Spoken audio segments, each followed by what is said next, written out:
Tunahitaji kuendelea kuboresha kituo chetu, na miaka michache ijayo tutapandisha hadhi ifike hata kwa hospitali yenye hadhi ya wilaya.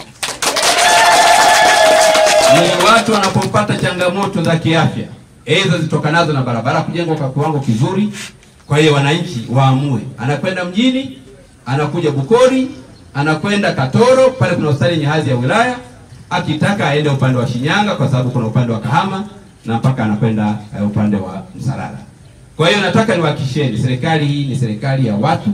Tunaye rais anapenda wananchi wake, na kila mara anapowaza anawaza nifanye nini, nihangaike, ni wahangaikia wa Tanzania.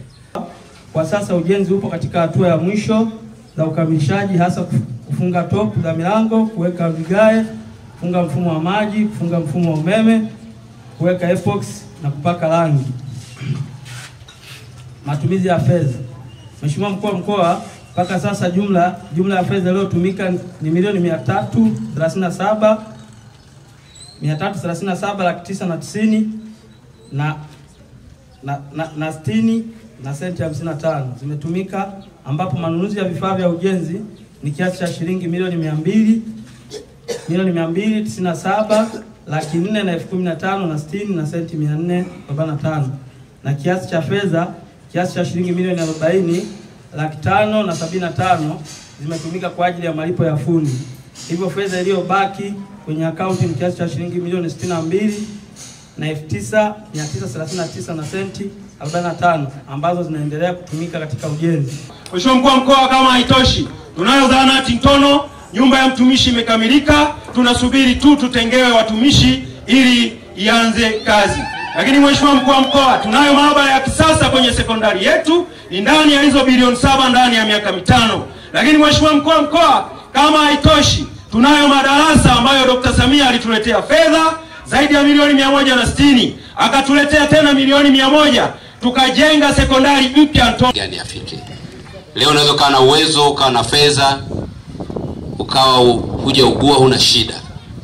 Lakini baada ya pesa zinapoisha unashangaa kuna pressure, kuna kisukari, kuna hiki, kuna mafua, kuna kichwa, kuna tumbo, kuna miguu kuwaka. Sasa ndio maana serikali inahamasisha tujiunge kwenye bima za afya.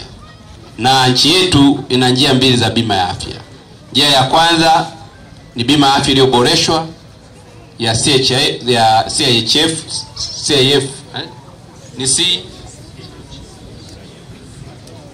bima ya afya iliyoboreshwa ya jamii inaitwaje?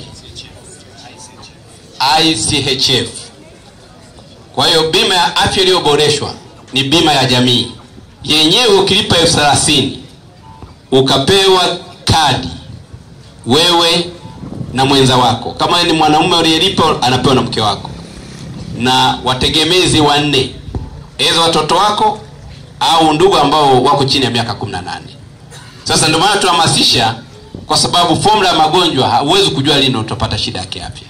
Na ukienda nayo ile ukatoa bima, lazima kuandikishe bure, uende kufanya vipimo bure, uende kufanya matibabu na dawa zipatikane, kwa sababu ulishakwisha kulipia.